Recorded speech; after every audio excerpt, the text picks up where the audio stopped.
Welcome, everyone, to another episode of Stud and Dud, presented by the Dallas School of Music. Thank you all for listening. I'm Josh Smith. With me each week, the doc, the man that runs this joint, Dr. Bob Lawrence. How you doing, Doc?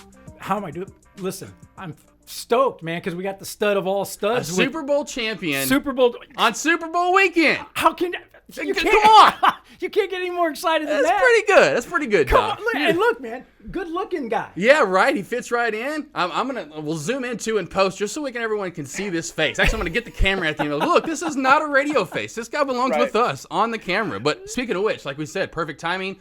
Former Super Bowl champion Nick Leckey. How you doing today, sir?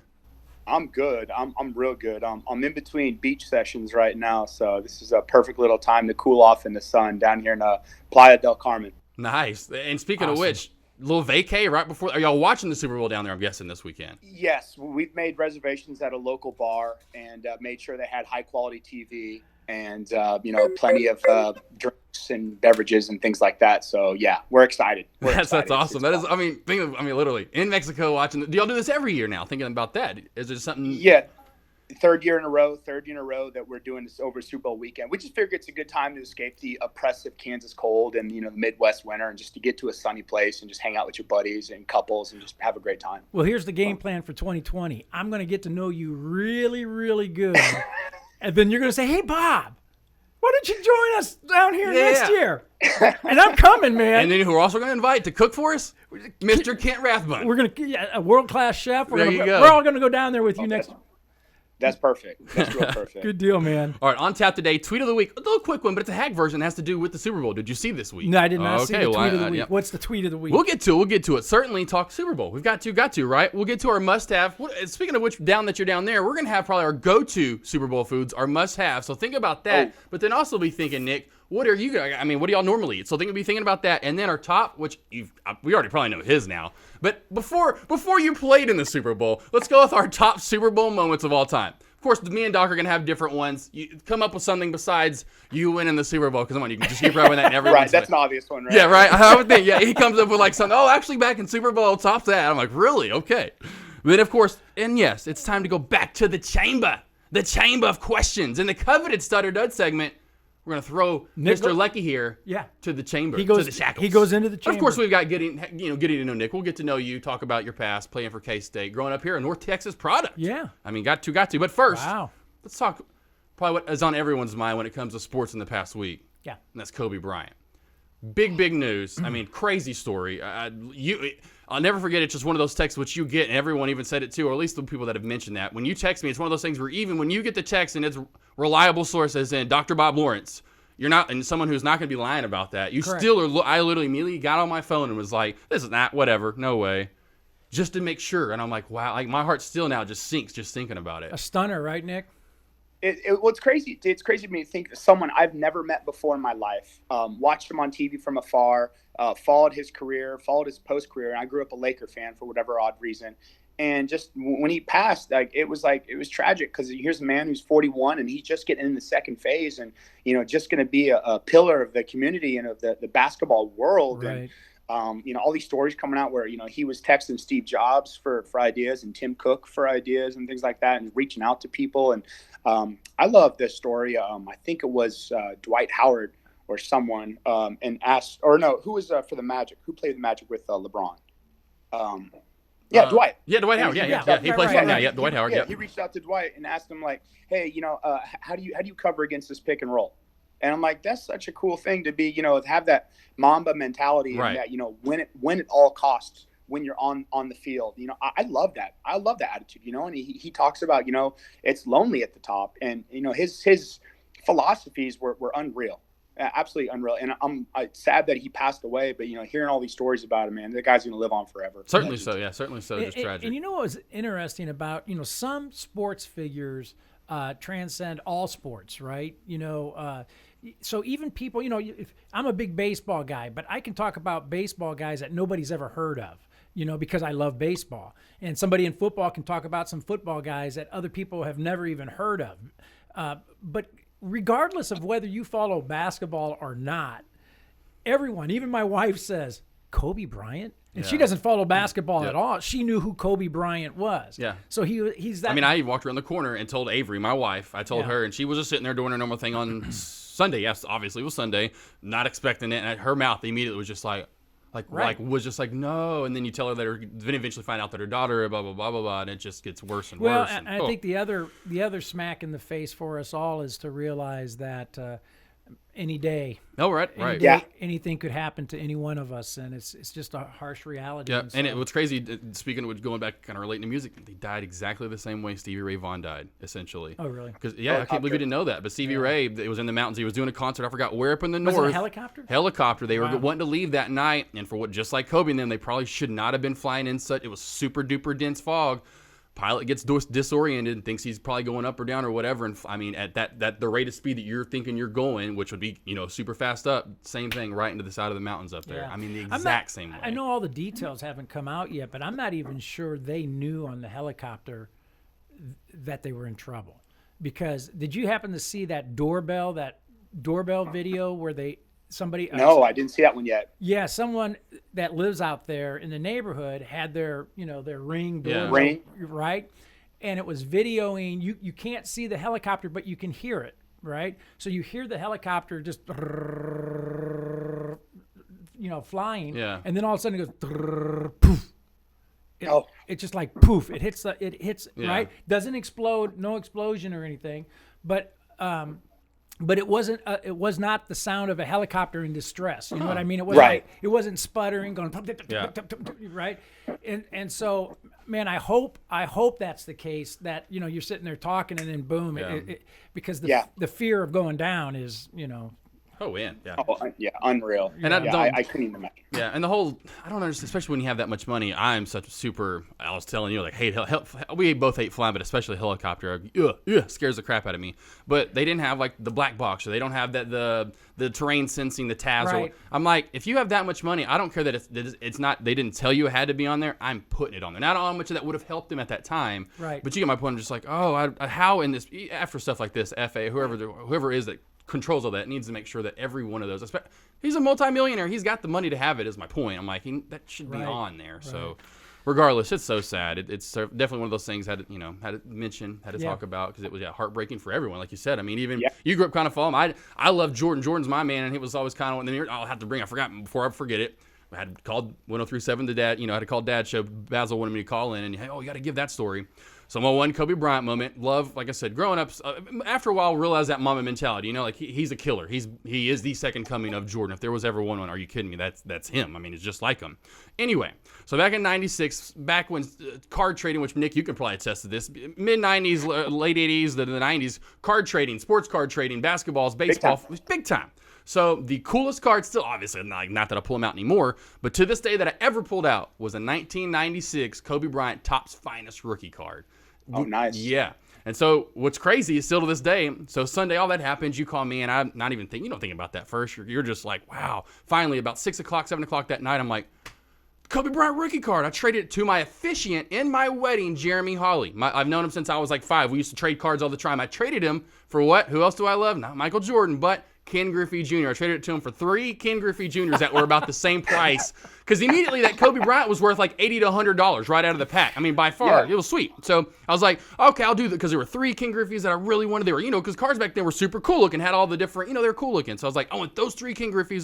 Those equal about $90. Let's do the trade. I still have those Ken Griffeys. So anyway, I called Jeremy out of nowhere, being like, oh my God, the card. I'm gonna see if he has it. First words out of anyone's mouth, and it was out of his mouth. Yes, Josh, I still have that rookie card. Wow.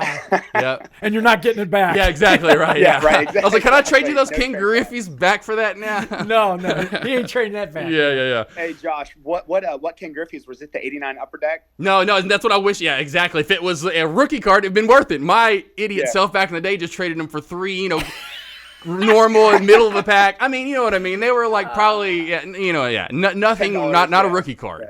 Not a rookie card for sure. So yeah. There's another one of those dope Josh moments. Yeah. Dud moment for sure, exactly. Dud. Tweet of the week, let's get to it. I don't know if you saw this, Nick, but did you see the official counts of half the NFL teams were hacked this week? Did you see that? That was amazing. That was like one of those, I can't tell, it's a gray hat hacker, right? Yes. You're not a black hat, you're not a white hat, right? And they're letting you know, hey, we got you. Yep. Come see us about security. Kind of an interesting ploy. Yep. Didn't know if you saw that. That was what it was. It was here. And here's the one from the Packers account. Hi, we're back. And then in parentheses, our mine. We are here to show you people that everything is hackable. To prove your account security, contact us at. Wow. Yeah, exactly. And they've done it in the past to Marvel, Netflix, and Mark Zuckerberg's Twitter account. Yeah. So they've hit up. They can, and they do the same thing every time. Just, hey, letting you know that just checking our security because yours isn't so good. So you might want to come over to, you know what I mean? So You know the nice thing about having not a single soul on earth know who you are and not having any money? Nobody wants to hack any of my stuff. Right, That's huge, yeah. Right? It's a way to be hack proof. Yeah. Exactly. I write everything down on paper so you can't be hacked. Exactly. All right, let's get to it. Super Bowl 54. Our man here, living in KC now. So we'll get to that, though, in a minute. The Chiefs versus 49ers. You're still going Chiefs, right? Going Chiefs. And obviously, so have you adopted the Chiefs then, I guess? I have, yeah. I do a podcast called In the Trenches with BJ Kissel, and it's a part of the Chiefs podcast network. And so this season was our first season doing it, and it's been a really, really cool outlet for me because I don't really enjoy watching football that much because I still see it tactically, being an ex-offensive lineman. Right. I'm still looking at blitzes. I'm still looking at formations, and so I watch it intently. And this year, just being able to watch the Chiefs study their offense, study their defense. And it's been really magical to see where they were at last year. And, I mean, just getting back to AFC Championship games is a tough deal back-to-back because it's a long road, man. It's a long trek up a Himalayan mountain. Right. And it was really cool to see everything come together culturally from April with the signing of Tyrann Mathieu and Frank Clark and everyone else just performing throughout the season and different people throughout the season performing, and even see them change in December, sort of their offensive philosophy to sort of match what the defense was doing all year. Now, were you ever in doubts midway through the year? Mahomes was kind of hurt, or did you you know what I mean? Obviously, Super Bowl bound for sure. It seemed like beginning of the season. Obviously, Patriots looking good, but did you lose doubt any? Did KC fans lose doubt, or were they kind of upset, or did they always stick through? No, we'll you got to stick to the plan. Hey, you know how it is in Dallas, right? You lose one game, right, and the world's upside down, right? Yeah. We suck. City, man. Mahomes, it was kind of fortunate. Mahomes hurt his ankle and then, dislocated his knee. And then it was, the whole Kansas City was on, just sadness alert. And so once he made it through, Matt Moore stepped up, played well, and defense came around. And once December hit, man, I thought it was like, okay, man, I believed all along. But to me, it's like I always wait till November. December. And December is when, the players show up and the people who were pretenders fade away. Right. And so I was just like, all right, let's see how they get to December. And they got to December, man, turned it on. Beautiful thing to see. Yep. And the Patriots, that's when the Patriots, which I thought that was my Super Bowl pick this year. That's when you really started to see their age, the decline, and then you see teams like where KC pick up and take off. Yes.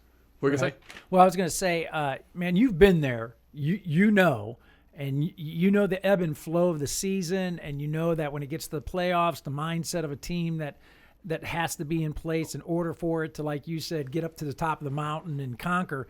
When you watch the Chiefs and you watch the 49ers, right, in your gut, just mentally, not with your heart, just being able to look at the players, the offenses, the defenses. I know it's going to be a great game, but who do you think's got the edge going into this game? I think Kansas City's the complete team. Okay. I mean, you look at the quarterback comparison alone is what gets it. But that being said, I mean, Baltimore won it with Trent Dilfer, right? Yeah. Right. As a quarterback, in 2000, and that's testament to defense. And as an offensive guy, I think defense wins championships. It really does. The Buccaneers won it with Buccaneers went with Brad Johnson. Remember the Buccaneers? Yeah, Brad there Johnson. you go. Yeah, exactly. That's another bad but he was a good journeyman. He was, you know what I mean? Or even, it's not like they're great, but exactly. It's not like the Mahomes or the guy that's going out throwing 40 touchdowns. But, the asterisk with that Tampa Bay Super Bowl is the center, Barrett Robbins, right, for Oakland. He went AWOL 2 nights before the game, so that can just throw a whole team off chemistry. So that's different. But it's so you look at that. I mean, obviously San Francisco has a monster defense, and I think they figured out what they can do on offense, and it's hey, let's hand the ball off right now, right. And that's what they're doing. Yeah, right. And you never know what's Jimmy G you're going to get. My wife had him on fantasy, and some weeks he'd score 50, and some weeks he'd score 4. Yeah.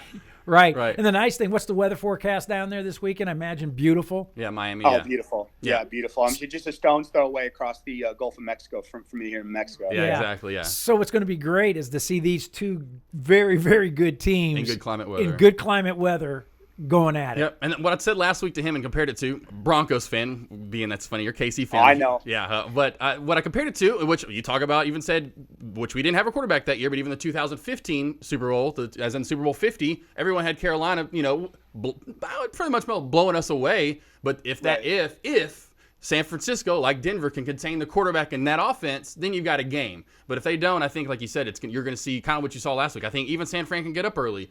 But how long are you going to be able to contain KC's offense? Because it's only a matter of time till they're going to get it kind of clicking, and are you going to be able to keep up with that? Hey, That's so true. Yeah. What'd you think of that? The Houston game, man. I mean, were you? I like the first quarter. Were you kind of freaking a little bit, and then it was then Titans repeat, and then the Titans a week after. So you didn't, and obviously the guys on the team didn't freak. Yeah. Here's a trick. I used to tell my mom when I was playing is offense. You get 3 possessions every quarter. So right, if you do the math, right, they were up 24-0, 10 minutes left in the second quarter. I'm like, okay, you get 2 possessions second quarter, and you get 6 in the second half, right? So you have 8 possessions times 7. That's 56. So as long as they don't go up by more than 56, Kansas City still got a shot. There you go. Because we've seen, right? Yeah. Oh, that's just good. count them up. Just count them up. If you're down by we've seen Frank Wright do it against the Oilers forever. Hey, you know what I'm really impressed with, Nick? A football guy doing math, man. That's pretty good. It's a center. That's why, Doc. If you learn about it, the center's the smartest guy on the field. Well, there you have it, man. Exactly. Yeah.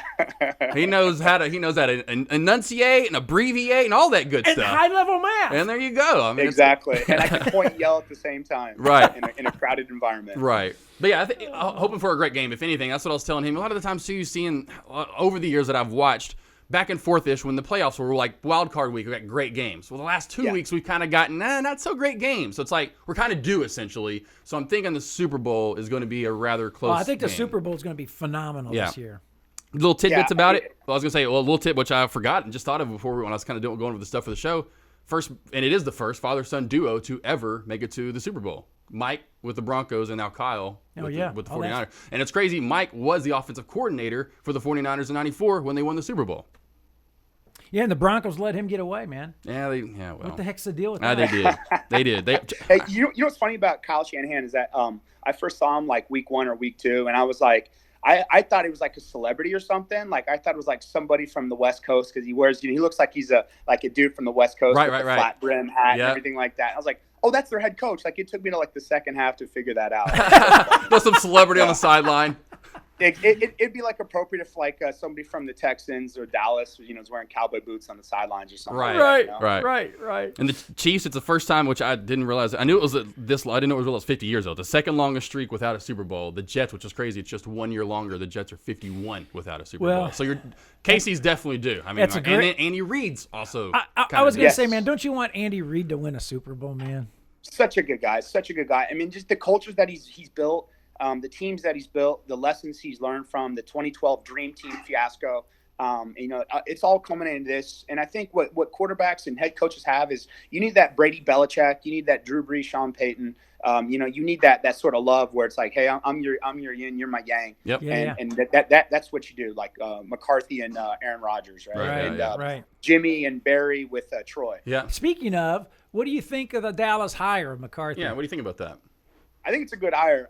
It's so bizarre hearing all the information about that. They're running like mock game setups. Like that's intense. Like I think he's got the right personality to fit within that system. You have so many generational players at Dallas right now, like Dak, Ezekiel, Tyron Smith. Right guard, center Frederick, and then Lawrence. I mean, got all these guys for Dallas who I'm like, I look at that team and I still watch the Cowboys being, from Dallas. I don't cheer for them, but it's just mind-boggling how Garrett couldn't do more than what he had. And I always look and see, like, what was internal? Was there something wrong, or was there something going on? But it was trippy to me, man. But I think it's a great hire. And McCarthy's got the personality to lead that team. And I mean, shoot, like every year, right? Dallas going to win the Super Bowl next year. Yeah, right. Hey, next year, man, it is with McCarthy, our new coach. It's going to happen, man. That was his. It's going to happen. This was his second Super Bowl pick, by the way. His first, the Browns. I went with the Browns. Oh no. Okay, now Nick, let me fill you in, man. I actually during spring training baseball. Well, last year, we'll go back. He's had some good ones. All right, go spring training. Opening day. It was opening day. Opening day of MLB last year. We did the show. We always do our predictions. Super Bowl, when the NFL season starts, we do our, we just did our Final Four, just way too early Final Four predictions and finals predictions. So anyway, our first one we did was back on opening day last year. We had Steve Kent here. Steve Kent, former Rangers pitcher, Rays pitcher. Yes, and Seattle Mariners pitcher. And so we all did our picks. I picked last year, opening day, I said the Washington Nationals are going to win the World Series. And sure enough. Right. That's a good one. That's a pretty good pick, right? So I was feeling. Based off what? The rotation? Yes. That's exactly what I said. Their pitching's too strong. That rotation's killer, right? So, when you make a prediction, then the team clicking with with Harper gone, you figured. And I figured with Harper gone, even though he's a superstar, I thought the team would click more as a team without all the hype and all the drama around Bryce Harper. And so, agreed. Yeah. So I just thought it was like the perfect storm. The rotation was good. Bryce Harper left. They were able to spend that money and get some good bats in. Yeah. I just thought it was the perfect storm. So they ended up winning the World Series, man. Dude, I started getting cocky, man. Yeah. So then just throwing out whatever. Just right. So the football, I'm going with the Browns, man. I'm going with the Browns. It was kind of a perfect storm. A lot of people at least had them making the playoffs, getting 10 wins or so, for sure. I actually thought the Browns would do a lot better this year than they did. It was a huge disappointment. Yeah, like I said, a lot of people had them winning 10, going about 10-6, making the playoffs. Like, okay, well, if they get that perfect storm. What do you think's going on there? Coaching? Yeah, coaching. It's interesting when you have a coach who I think the first game, didn't he bungle some clock, some time management? Yes. Yeah, we should have taken that time out. And once you admit that, once you lose that confidence from your head coach, then when they install that game plan on Wednesday, you don't have the best confidence in that plan, and you're like, okay, I'm going to try as best I can. But it's maybe not going to happen, and maybe in crunch time we're not going to get it done from a coaching wise. But I mean, as a player, you're always going to play your heart out no matter what. But if you don't have that coach with the killer edge and you don't trust what he's putting out there, then it's going to be tough to win games. Man, you played for a coach that had a killer edge, that has a killer edge. Yes, Sean Payton. Yes. That guy just scared. Yes. He's a killer edge, but a great coach. He played for Bill Snyder, too, so another, world-class coach. But hey, much different personalities. Yeah, that's like, talk about the polar opposites for sure, but man, great coach. I watch him on the sideline, and I get scared, man. I'm going like, man, dude, that dude's a little intense, man. He was intense, and you needed that. And he had that Mamba mentality of where practices were harder than games. Yeah, that's good. You got to. Wow. That's why when Iverson, which loved him to death, great player, we talking about practice? I'm like, yeah. The GOATs talk about practice. I'm like, yes. Right. Anyway, before we move on, before back to the Super Bowl, talk about two quarterbacks. One he played with, and the other one, two big names that what do you think Breeze should and will do? And same with Brady, the two Bs. Man, it's interesting. It's all the rumors with Brady are crazy. How he bought a house in Las Vegas and this and that, and it'll be interesting what Brady does. I don't think he wants to end his career with a pick. I don't think he wants to go out like that. And I think the same thing with Drew, where he's such a competitor that's all he knows, right? And I could tell, his arm, his deep ball is in there. That's why they put in Taysom Hill to get some stuff going. And I expect maybe more packages with Hill. And then, and Drew in there too. And maybe if Teddy Bridgewater stays around, which he probably won't, because he'll go get paid and somewhere. So what do you think they should do there? You think they should keep – that's their tough decision.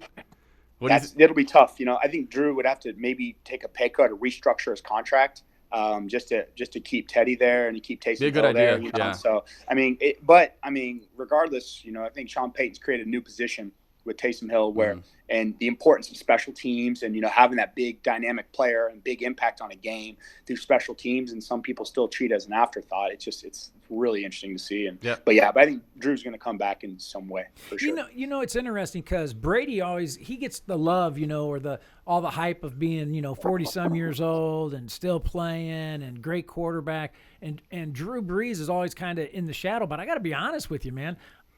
I'm equally, if not more, impressed with how Drew Brees plays the game and his longevity and his athleticism and his youthfulness. I'm just blown away with that. Yeah, no, it's awesome to see. I mean, Drew is one of my favorite quarterbacks ever. I mean, the guy is such a hard worker, right. And he's in there longer than you looking at film. He's in there longer than you in the weight room, and he's last to leave, and it shows, man. He knows the offense better. He knows the defense better than defenses know themselves. Yeah. That's why he's able to have success, and his game isn't predicated off the run. Right, he's all arm strength and field general. So much like Brady, he can play into his 50s probably if he wants to. Yeah, he's a fierce competitor, isn't he? Yeah.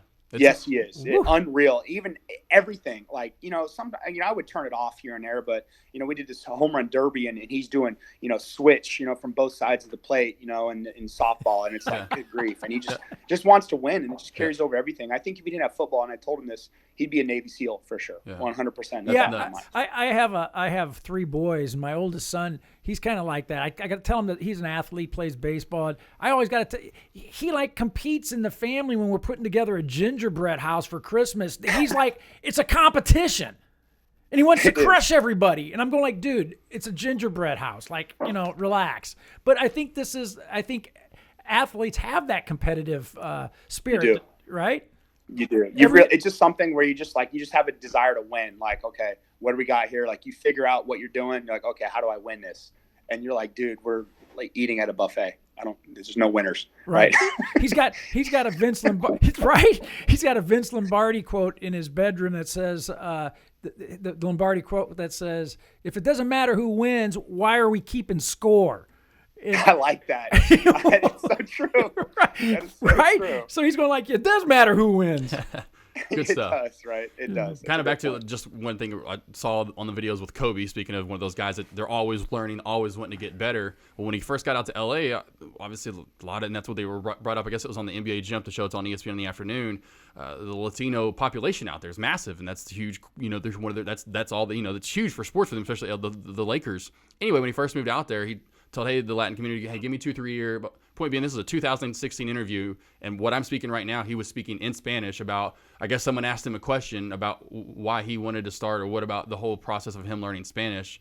And he obviously, at this point, he can speak fluent almost Spanish, and his wife had the background of it, comes from that background. But I don't know how long. He said, give me 2 or 3 years, and here he is speaking in Spanish. Give me 2, 3 años, right. and he's just speaking in Spanish. I'm just like, this is in 2016, so you can tell. So he's like, and at the time, he's like, I can speak, but I'm like, you can speak a little bit more than that's a little cool. amount, but it was awesome. I'm like, he did that just for his fans until he could speak to people. That's pretty neat. That's awesome. beautiful. I mean, and also, it's easy to learn Spanish because you already knew Italian. Right. Exactly. Yeah, good point. Real quick, let's go over this stuff. We got to real quick. Our top Super Bowl foods, your must-haves.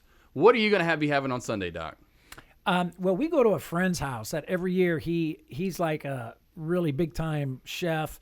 Not like a Kent Rathman, but he's big-time chef. Yep. So every year he always puts together a Super Bowl feast based on the cuisine of the cities. I almost was going to say other teams, so the Green Bay type food. Right. So some ribs. We're going to have some barbecue for sure. We got some. He's got big time barbecue. He's already like smoking stuff. You got to be. You do days out for sure. So we got ribs and brisket coming from Kansas City. He's got like clam chowder and all kinds of seafood. What about some cheese? You gotta have tons of cheese for cheeseheads. Yeah, well, he'll have cheese, and I guess, but he'll have the whole feast. And the great thing is, I just get to walk in and enjoy the game and eat a ton of great food. So that's perfect. Yeah, that's one thing. Real quick, I used to live. I have to tell him, in Chillicothe. So my first job out of college was, and I was a broadcast journalism major, was a radio station called KCHI in Chillicothe, Missouri. Well, you know where Chillicothe is.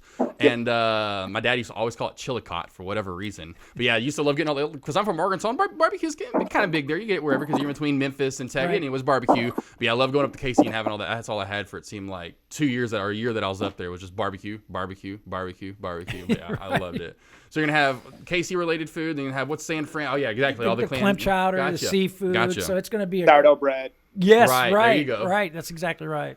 Well, so now you're in Mexico. Usually, okay, let's talk about the old school days. What would you look forward to back in the day, and now what are you gonna have here in Mexico? So I usually look forward to chicken wings, obviously. Yeah, the wings. Me, it's just chicken wings are a part of life, and if I can incorporate every aspect of my life, even better. Yes. So chicken wings for sure. Let me see here. That's really the one thing I look forward to. Yeah, that Buffalo was the dip, go-to. because that's a variation. Yeah. Barbecue. I like putting meat in a tortilla. Whatever you can do, just put it in a tortilla with some cheese. Yes, right? there you Can't go. go wrong, Can't right? lose there. Tacos. Right? Right. Exactly. So what do you have now down here? No, it's So what do you have in What's that? So anything? I guess that's what you're gonna have in Mexico. Anything wrapped in meat in Mexico? basically exactly. Yeah, exactly. A bunch of tortillas and meat and a bunch Perfect, of man. tacos, Awesome. a bunch of everything. So I'm about to right there with you. I guess the other things you look wings for me. Wings when I go to and dips. Like when I'd go to parties, obviously this weekend I'll be cooking chili and wings, and Avery's gonna throw in some extra stuff. But yeah, dips. The cheese dips, so the salsa or whatever, all the other dips you create. Because that's my man. You're gonna see me with a chip in my hand, and I'm just gonna be dipping away. Like I'm that guy in like the Tostitos commercial where he's just following that guy with the dip tray. Like that would be me. I'm like trying to. He's like, Josh, can I at least set it down already, dude? All right, let's I get. enjoy grazing and eating standing up, not getting a plate, because you get less calories that way. There you go. Exactly. Yeah. There you go, man. That's me. I'm just sitting there, standing right where the food is eaten. All right, got to talk about it. Certainly, top Super Bowl moments of all time. Doc, name a few of them that you can recall that are just off the top of your head, like wow. Well, I think growing up in Illinois in the Chicago area, the '84 Bears, man, the Super Bowl shuffle, Walter Payton, and finally when the Bears win that Super Bowl, that was awesome, man. So that entire season, because talk about having a little attitude, man. They came out with the Super Bowl shuffle at the Right, yeah. like toward the Before the season started. Yeah, right. That's what I thought. Yeah, That's like kind of in your face, yeah. isn't it, man? And then they went out and won 15-1, right? Didn't they? Yeah, they lost one game to the One. Miami Dolphins that year. Right. And I can't even believe they did that, but that was disappointing. But that was awesome. So I would have to say that's my all-time favorite Super Bowl. I love the Super Bowls. The Cowboys won the Jimmy Johnson era. The Cowboys, I just enjoyed watching them play. And then the Super Bowl that really sticks out, that really has nothing to do with, I really didn't have any team in the hunt. Well, yeah, there. like there's a lot of those. Like lately, I can name that were just ridiculously I think good. one of the most exciting Last year. Super Bowls was that. What Yeah. was that? The Rams Super. The Rams Titans 1 yard short. The 1 yard short. Super Bowl 34. Gosh, that was a great game, Yeah, man. a couple of Patriot Super Bowls at first, like the last second field goal kicks with Vinatieri. Yeah. Then you got the 43 with the Steelers and the Cardinals, how they kept going back and forth, and you got the toe line touchdown with Antonio Holmes. Yeah. I have that one on here, the 1 yard short Super Bowl 34. Oh, I mean, even all the Patriot Super Bowls are always good because last year. Oh, we weren't doing the show yet, but this was a tidbit that I gave on. Like, the point being, this as of last year, the Patriot Super Bowls were decided by it was 3.5 or 4.5 points. All the Super Bowls that they had been in, I should say Belichick Brady related, because the one Super Bowl there in the 80s they got blown out.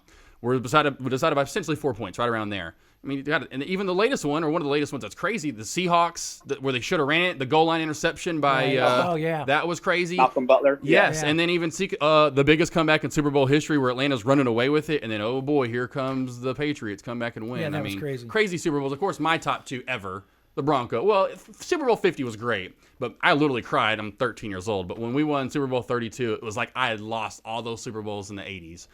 Literally. I was sitting there crying. Oh, it was Nick. Let me tell you the quick little story I told him before. So we're watching Super Bowl 32, and of course we're going back and forth. Mom's watching it with us most of the game, but then she gets antsy and has to start cleaning, so she goes back to the bathroom, and we get up by the another anyway.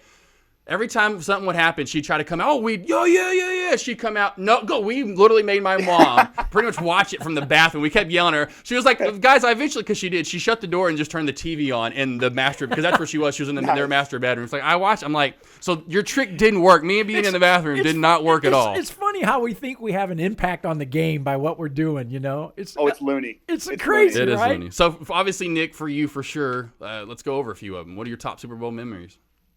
Super Bowl 30, obviously kid growing up in Grapevine. I think that the whole smack talking with LaVon Kirkland, Cowboys versus the Steelers of the Rose Bowl, I think. And LaVon Kirkland, 280-pound linebacker, saying that Larry Allen wasn't nothing and, he wasn't going to do anything. And I think like the first or second play, they ran a power. And I think Larry Allen just blew him up. And it was like, okay, there you go. He backed, he talked it and walked it. And I thought that was a really cool moment. And I was an 8th grader or 7th grader playing football, and I was like, all right, I want to be a guard. Like, I want to be an O-lineman. Like, I adapted. I was one of the few fat kids back in the day who said, I don't want to play wide receiver. I want to play O-line. So I just adopted it, and it worked out well.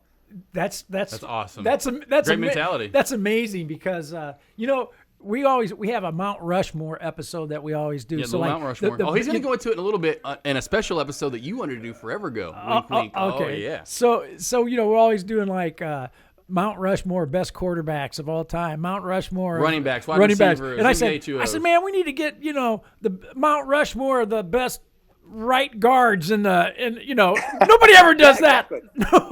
Yeah. You can help us out on that one. Yeah, you can help us. I like that one. Yeah, let me know when that one happens. I'll have a lot of input for you. I bet you will, man. Right. All right. Let's get to it. Getting to know Nick. Certainly, like you just literally brought up, being born and raised right here in North Texas, a Grapevine High School, right? But let's get into where you lettered. You lettered in football, but not only football, but in wrestling, where you won a state championship. Let's talk about that. Oh yeah, come on, man. Take us back to your childhood, dude. And you won a state championship in wrestling. I'm intrigued.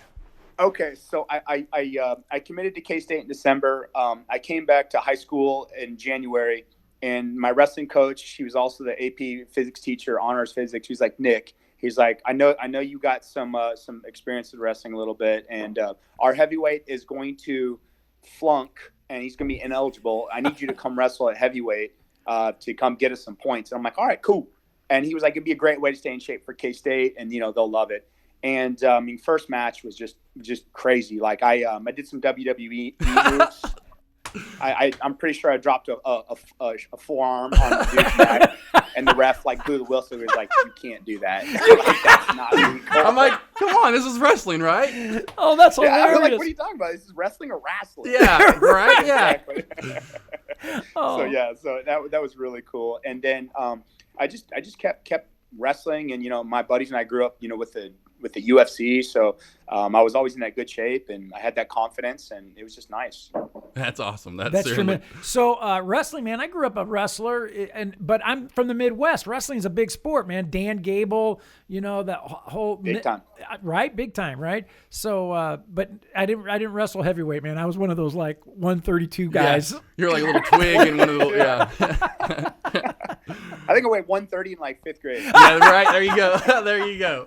That was me at senior year, man. Yeah, exactly. That'd be a great matchup right there. I had to cut weight from 290 to 277 to wrestle in high school. Golly. Wow, dude. That's nuts. But that would be funny to see you as a senior versus him in sixth grade, yeah. while lining up against each other and going head on head. Well, speaking of, you've probably seen that Andy Reid video when he was in the pass punt. What is that? I don't believe that. He's got a mustache on. Yeah, right. Yeah. 8'4". Did you see how big he is compared to everybody else, man? It was He's wearing deodorant in kindergarten, man. Yeah, right.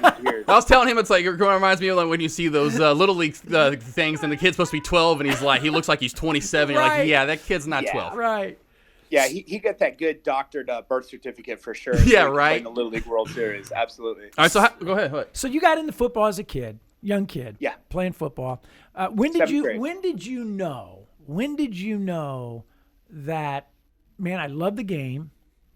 I want to play at a high level collegiately, a D1 level, and I have aspirations. I actually think I can make it into pro football. When did all that happen for you?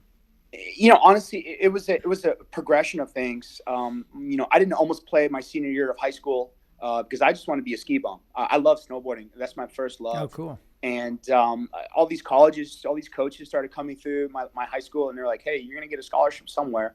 And I was like, all right, cool. All right, I'll go get my education paid for, be a backup, wherever, and just go be a ski bum after that.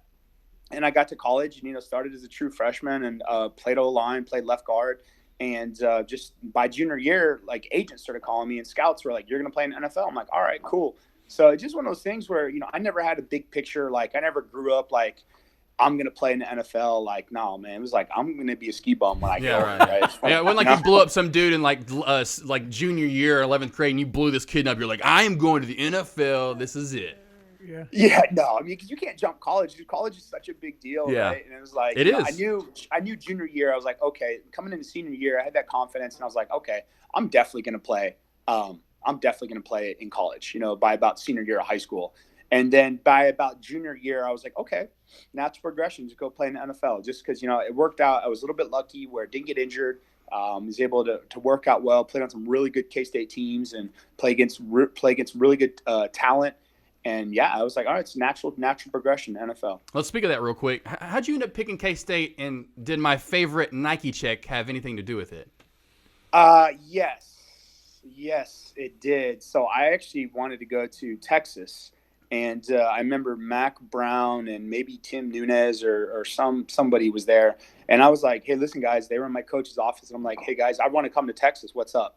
And Mac, he gave me the old, well, Nick, we got some other guys we're kind of waiting on. And I was like, all right, whatever. So I went to K-State that weekend, committed, and then Texas was like, hey, listen, we got a spot for you now. And I'm like, man, I wanted to go, but now I'm committed. So I'm there. Good for you. Yeah. But yeah, it was definitely the Nike. The Nike got me to K-State because Texas was still wearing Reebok at the time. Wow. And I heard till this day you still don't wear that Reebok or Adidas. It's all Nike for you. All Nike. I love it. I was actually, I love to tell people this. I was actually a Nike sponsored athlete in the NFL.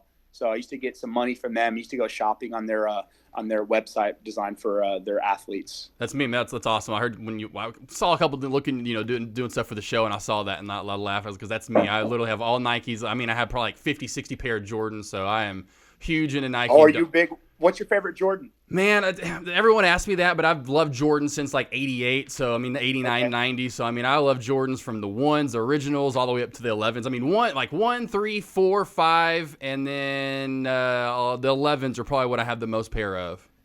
I got you. I'm a fan of the 6s. Love the rubber tongue on the 6s. Oh, yeah, I love the silhouette on the 6s. Yeah. And I love the 4s and the 11s. I wore 8s last week. I'm wearing, I don't know if you can see them, but I'm wearing the 7, the Bordeaux 7s today. Oh, I love those. You know what? You know what's funny? You bring that up. Those were the first Jordans I ever bought. That's one of the first ones where I didn't have the Bordeaux, which that's why I had to have them when I was older, and that's why I was like, man, when I saw kids with those, I was like, though, because I got something that came out before the Bordeaux color where it came out. I think it may have been like the Bugs, the white and red, the white and red ones or whatever, the white ones. Like the USA basketball team. Yes, yeah, exactly. And then because they got dirty, and then these colors came out, and I'm like, oh, I wish I could have those. Because you get back in the day, you get one pair. Mom's like, those are lasting you for a year. Yeah, exactly. You're not getting another pair. Like, no, you can't just go back and get. You can't. No, sir. So yeah, that's awesome. I heard that, so I had to ask about the K-State. I'm old, man. I wear Converse All Stars, man. Nice Chuck T's. Yeah, there you go, baby. You used to hoop in those? Oh yeah, man. Those were the shoes. Yes, that's what. Yeah, we talked about that. How many blisters did you have from those? That's what we wore, man. Yeah, that's right. But let's get to the coaches. Well, go ahead. What were you gonna say? Oh, I didn't know if you were gonna say something about the shoes. No. Did we lose you? You there? No, I'm here. Okay, good. All right, let's talk about the coaches that you played for. One of them my little Arkansas mention this week. I couldn't wait. I couldn't wait for that one. Right, but I didn't know that when I did the research. I had no idea. But the co-defensive coordinator was Brett Bielema. I don't like him so much, but that's crazy. I mean, he's a pretty good coach, but that's crazy. Obviously, though, playing for Bill Snyder. Talk about that. I mean, obviously, yes. you can talk about Bielema if you want to, but playing for a legend and Coach Snyder. I mean, that's got to be. Yeah. Well, I love Bielema as a defensive coordinator because he knew how to recruit. He knew how to talk to the guys, and he knew how to get you fired up. Yeah. And being an ex-player, D lineman at Iowa, he knew how to get those guys right, and it was really cool. And then him in that Snyder system too. I mean, Snyder. The interesting thing about Snyder was that as an 18 to 22-year-old, he's trying to mold you into a man, not like to play in the NFL, but just a man to be in society. And 18 to 22, you don't really want that. You don't want to hear that, right? Like you're like, okay, man. Let's do that. And then now as a 37-year-old man, I appreciate everything that Snyder did for me in trying to raise us because only a few of us make it to the NFL. And for him to treat everyone as men and groom them as men in society, he's awesome. This is great. And work ethic was unreal. Yep. And I love Coach Bielema definitely as a motivator, like you said, just when he does a little too much of that hurrah as a head coach, at least at Arkansas he did, where I'm like, worry about the players. But yeah, as a motivator, as a recruiter, does a hell of a job. But yeah, I mean, playing for someone like Coach Snyder, I mean, not only does he does that, but then he does a great job coaching a team to great. I mean, like I said, let's get into it. I mean, like your season, what were you gonna say though? I was just gonna say, like going back to Snyder for a second. So many coaches today, man, and I know you can attest to this, really lose sight of that fact that it's really about training men to be men, boys to be men, right? And there's so many coaches today, and you see it even at like. Come on, man. I see it at Little League baseball level. These coaches want to win at all costs. It makes me sick. It doesn't make you sick? Even at the it cost does make me sick. Even at the cost of tearing a kid down.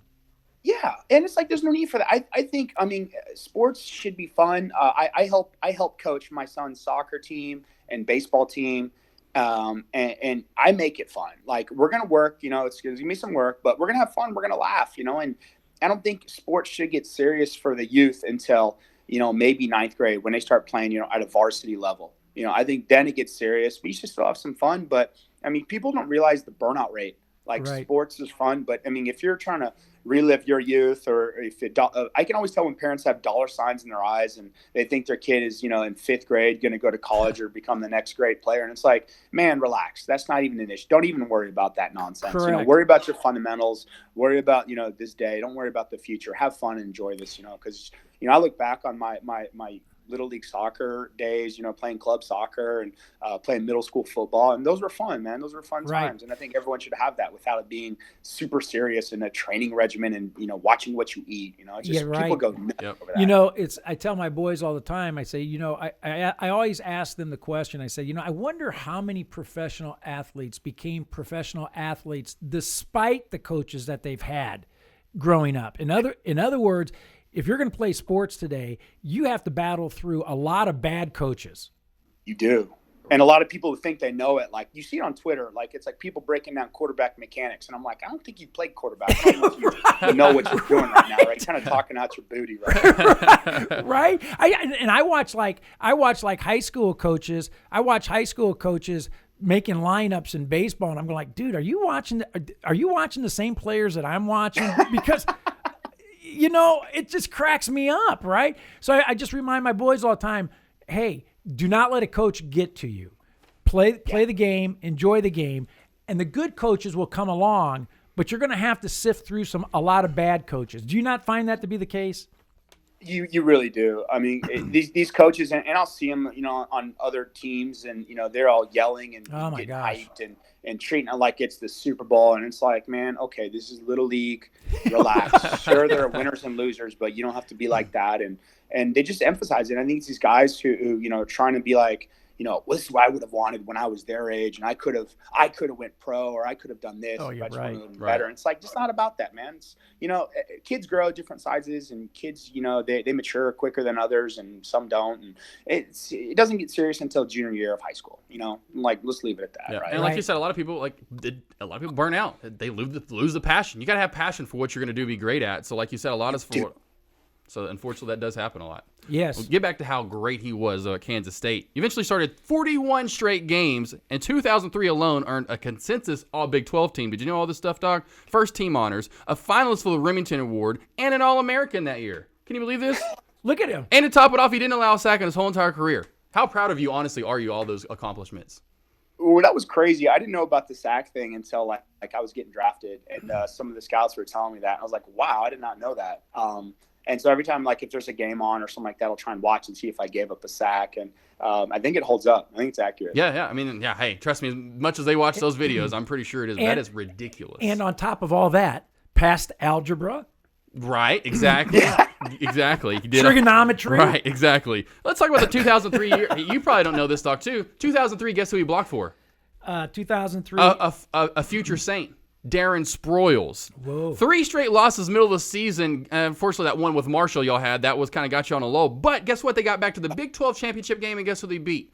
Oklahoma, and guess where they were ranked? Number 1. Wow. Yeah. Big time. Got to the Fiesta Bowl. So tell me about that. You're how proud are you of that? Not only that season, but your career there. That's got to be quite an accomplishment. It was really cool. Anytime you can win a conference championship, and you can put a banner on the wall. I always looked at it as, and here's what we can do at K-State, right? I'm going to set the bar here, and anybody who comes through K-State, I want you to be here, right? I want you to just raise that bar up, and level of expectations, right? Where it's like, you work hard, you do things, you win games, things come together. And, you have something there forever, right? I can always go back to K-State and say, I can show my kids, hey, man, in 2003, we won the conference championship, right? And it's just cool to me just to work hard and say, listen, man, you come through K-State, this is where it's at. This is the expectation, and then you need to better it. And I think the 2012 team bettered it, yep, right? They went, undefeated and lost to Baylor, which still breaks my heart. and didn't make national championship game, but still won a conference championship. So I like that, being a part of a tradition of K-State, being a part of the founding and not just another machine or cog in the machine like I would have been anywhere else. Are you still involved with K-State in any way, with the athletic program or with the football program? Yeah. So what I'll do I'm just getting to know the new coaching staff with Kleiman. Love the hire. I thought I was like you, where I predicted 8 to 10 wins before the season. Everyone's like, you're cuckoo. They got a good thing going. He's one of those guys where he's grit. He's tough. He talks right to the players. There's nothing phony about him.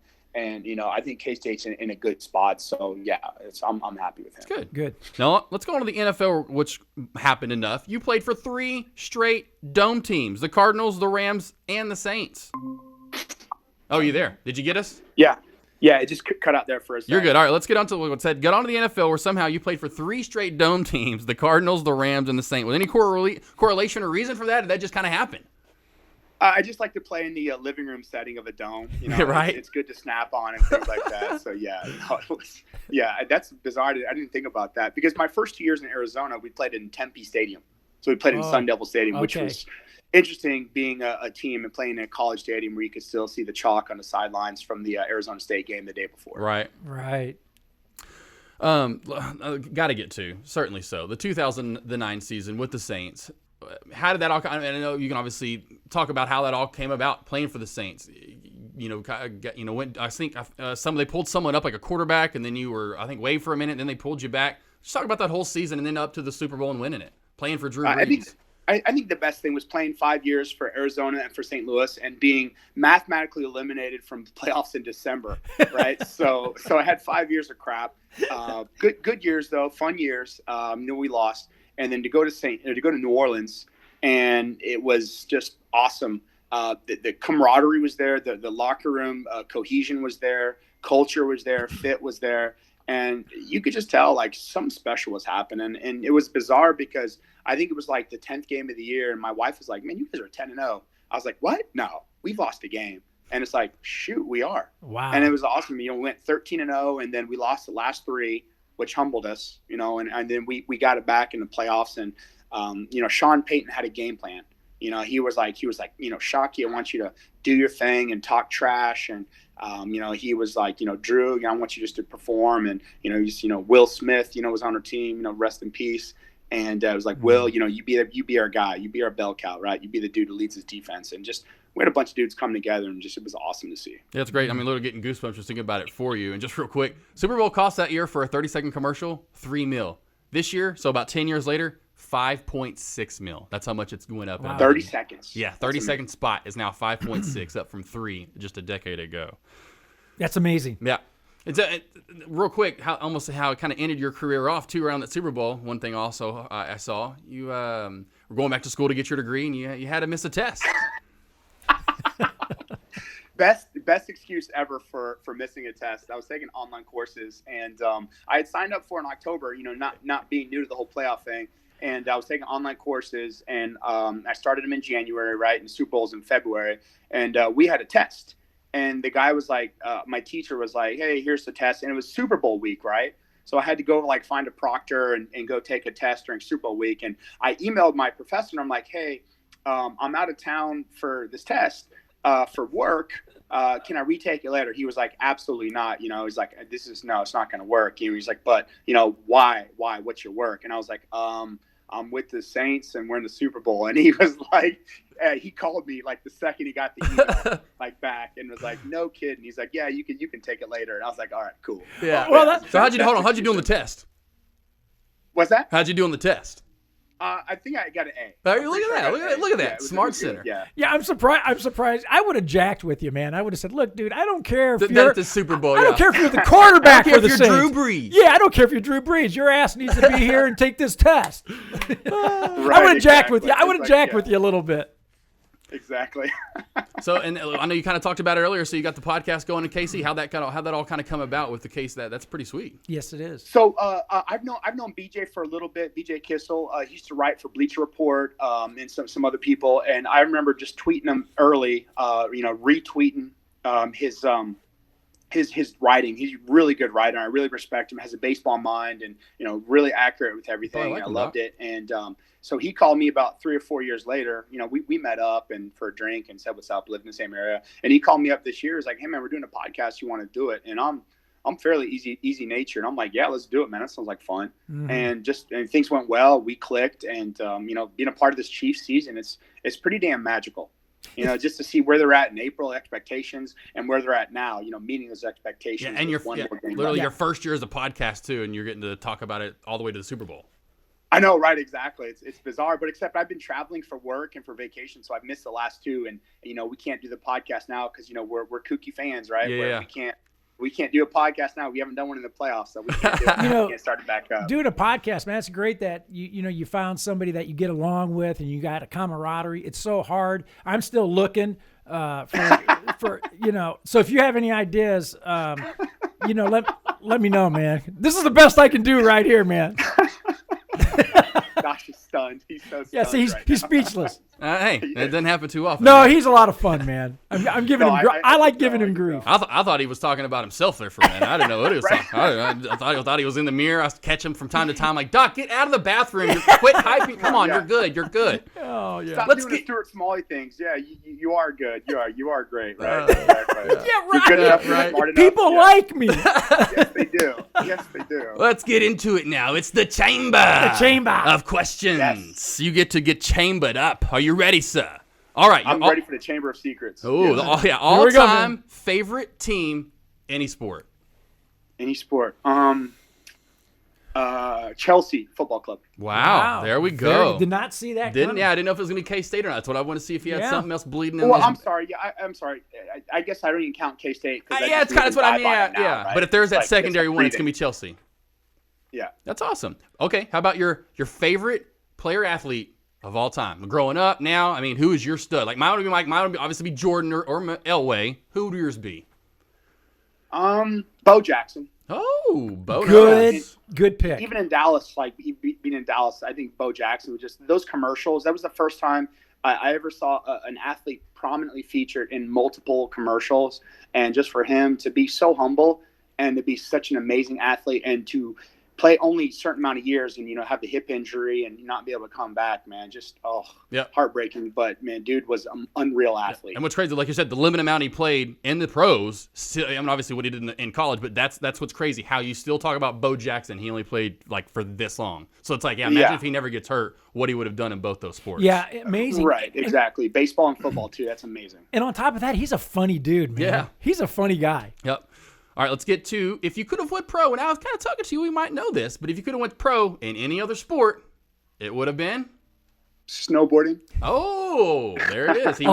Olympic champion. Yeah, there it is. He would have been an Olympic champion. I would have been a big mountain rider. I would have been a professional big mountain rider. I'm not a park guy. Yeah. I'm the big mountain. I'm the soul rider. You were wanting, obviously, you're wanting to be, like you said, where would you have moved to? Colorado?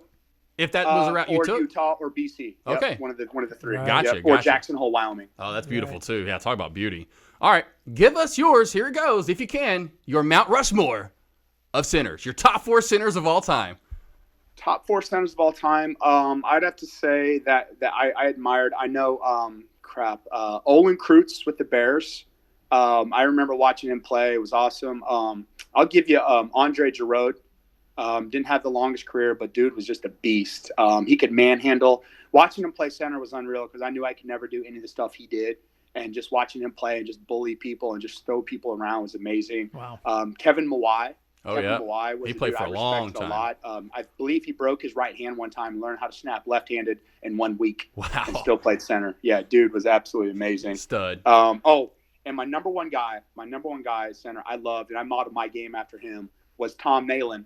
Oh, my boy from Colorado, from Denver. He was a sweet center. I mean, talk about. He was a sweet center, and he played so long, was so smart, played at 280, and just was super technical, and super smart, and just was amazing on-field general. And I just loved his small shoulder pads, and no gloves, and holding every play. It was just amazing. And Tom Nalen tore his bicep versus San Diego for the third play. and played the whole game. I think I remember that. But yeah, dude was, my and played for a long time. Talk about all the 1,000-yard rushers. Obviously, TD would have went on to have a lot of 1,000-yard careers, but then all the guys after him, Orlandis Gary, Clinton Portis, Mike Anderson. I mean, there's so many guys that he was like, hey, just get behind me pretty much, and you're going to find a lot of holes. Wow. But yeah, exactly. Speaking of which, I mean, literally, looking at you and then looking at like y'all are. I mean, y'all are like a lot of very similar is my point. That's funny that you say that. All right, let's get to some music now. All-time favorite artist, band, group. Spoon. Ooh. Wow. All right, your favorite type of music. What type of favorite type of music? Country, rock, jazz? Man, this is tough. I love alternative and electronic dance music. Oh, I want to see you dancing, mister. Yeah, man. I want to see some moves there, man. You will. I believe we have a silent disco tonight at the hotel. So I'm really stoked. It sounds silly, but those things are amazing. Okay, so we're gonna hopefully we're gonna find this on Instagram later, and we're gonna be following you. Yeah, we got it on stories. All right. Dream concert. If you could see any artist, band you've never got to see, who would it be? Dream concert. Man, honestly, I'd go back in time. I'd love to see Zeppelin with Bond. Oh yeah, good pick. Be great. I think that'd be, and because I remember I listened to BBC sessions back in the day, and they had like a 26-minute version of Dazed and Confused, and I'm like, man, that would have been cool to see in concert. Yeah, right, exactly. Yeah, absolutely. And they would have played it. That's what was so cool back then. Right. They would have played it in its entirety. If you could, I don't know if you do. I don't know if we mentioned it. If you could play one instrument musically, what would it be? Guitar for sure. Yep. Electric guitar. There we go. So cool, right? Yep, I mean, you could just bust that on the beach, serenade everybody, right? Chicks dig it. Maybe do some busking in the subway. All right, let's get to or the Yamaha recorder. Right? Oh, there, right? Yes, that we all learned back in 4th or 5th grade. All right, all-time favorite TV show. G.I. Joe. It just reminds you as a youth. Yes. I love how they would shoot lasers and people were able to jump out of their vehicles before. So, there's not a lot of violence. And everything adds up, doesn't it? Yes. Everything adds up. I love it. It's perfect. Man, I love that during the time. Teenage Mutant Ninja Turtles, Transformers, He-Man. I mean, all that. Thundercats into that early to late 80s and the 90s. Cartoons for kids. Alf. Get the Alf in there you go, right? All right. Your all-time favorite movie? Pulp Fiction. Oh, great, Terrence. Have you seen Once Upon a Time in Hollywood? No, I have not yet. No, I have not. No. And I think the reason I love Pulp Fiction is, to me, it really showed that you need to have unique music, because it made me realize how sometimes you listen to something in movies and they have music to it. You're like, well, I have feelings associated with that song from elsewhere, not this movie. But every single track from Pulp Fiction, it's like, still when I hear the Vonage commercial, I still think of, like a Quentin Tarantino movie. Yeah. Right? The woo-hoo. Yeah, exactly, right? And then one that made, to me, it's like, speaking of soundtracks, and made the movie even that much better lately, the newer ones that have been doing it, but Guardians of the Galaxy is one lately that have had a great soundtrack. Great and mixtape. You're just great like, mixtape. You kidding me? All right, so last movie you've seen then? Oh man, I can't even tell you. Big movie. I think I tried to watch Strange Days the other day, and it was unavailable. But that was one I remember trying to see, and that was the one where the whole Y2K and the whole, like, kind of a foreshadowed GoPro a little bit. Ray Fine movie. But yeah. Hey Nick, do you have children? Yeah, I do. I have a 9-year-old boy and a 6-year-old girl. Yeah, so you're probably like me, man. Movies I see now are like Secret Lives of Pets and different, animation movies, Yeah, no, exactly. Well, my son's a hater. Like, he loves popcorn, loves Sprite, but he don't like going to the movies. He doesn't. I'm like, really? It's bizarre. All right, you're already in a great dream destination. What is your all-time dream destination? What's my what? All-time. I said you're already in a great destination, but what's your all-time dream destination? We took a trip to Zihuatanejo, made famous by Shawshank Redemption. Oh, yeah. Ooh. Right? And that to me was pure Mexico. We rented a house. Beach was awesome. Jungle was right there. But Zihuatanejo is the dream destination. And it's not beautiful Mexico. And it's not commercialized. Correct. Yeah. Correct. When we went in like 2006, there wasn't like a McDonald's. There was like a McDonald's. That's it. No, it was a KFC, and that's it. Wow. Get you some chicken there. Get you some chicken. Your favorite season? Spring, summer, fall, or winter? Spring, because you have the summer ahead of you. Yeah, no, right. Nice. And you can just dream and plot. And sometimes I can still think about August and going to 2 days and might get mildly depressed about 2 days. Okay. And back to school is no right. point Exactly. for August. Yeah. All right. Let's get to some food. You going cake or you going pie? What's your favorite, cake or pie? Pie. Well, Yeah, pie, cherry pie. Oh, then now I was going to ask what's your favorite. Cherry pie. You going candy or you going ice cream? Ice cream, Haagen-Dazs. Ooh, nice. Your favorite style of food? You going barbecue, Mexican, Italian, Cajun? What are you going? Mexican. Nice. I love Mexican food. It's I could eat Mexican food for breakfast, lunch, and dinner. I can't eat Italian for breakfast. Right, exactly. You can wrap a tortilla up in some meat and some cheese, and you're good at it. I've done it. You got it. It's all simple. Right. They got it figured out, man. Right. Your go-to Gatorade now when you're playing your all-time favorite Gatorade. Or tropical cooler. Oh, there's like an orange one. We used to get it in the cans in middle school. Gotcha. Tropical cooler. I remember, be able to get canned Gatorade in middle school back when they had the little vending machines, right? What do you look forward? Yeah, right. What do you look forward to eating most at Thanksgiving? My wife makes this really obviously turkey and gravy. That's a good combo. But I agree with people on Twitter where it's like turkey's kind of unless you deep fry it, it's nothing. Right. Yeah. But I look forward. My wife makes this thing. It's from Ruth's Chris. And it's a sweet potato casserole, and it's a side dessert, so cider or whatever. Yeah, and it crosses that border of sweet potato and sugar and just it's heaven. Tremendous. All right, the last one, your last meal. What are you eating, and what 3 people are you inviting, dead or alive? Oh damn! Okay. I always get damn on this one. I love it. You know where I'm going to. I'm going to Babes. Oh, there you go. Getting fried chicken from Babes. There you go. Eating a bunch of biscuits with honey, biscuits and sorghum. And who am I inviting? Oh my goodness. I would invite Babe Ruth. I think just because I think he was pretty legendary. We could have a cigar. And I would invite Mike Piazza. I grew up watching him as a kid. I like Mike Piazza. And then Kelly Slater. I do Kelly Slater or Laird Hamilton. Yeah. Nice. Love it. Very nice. Thank you so much for joining us today, Nick. Where can everyone find you on social media? And where can everyone find your podcast? So you can find the podcast anywhere you do podcasts. So Stitcher, Spotify, whatever. Yeah. It's In the Trenches. DJ Kissel and Nick Leckey. And then I'm at Mr. Leckey on Twitter. So if you want to come join the nonsense, come on through. Minimal, some sports talk, but it's mostly just goofy nonsense. That's awesome. Which is what I like. You'll get some follows from us for sure. Absolutely. So definitely. I can't wait to see some dancing, hopefully tonight at the disco. Yes, some silent disco. Yeah, tonight. Right.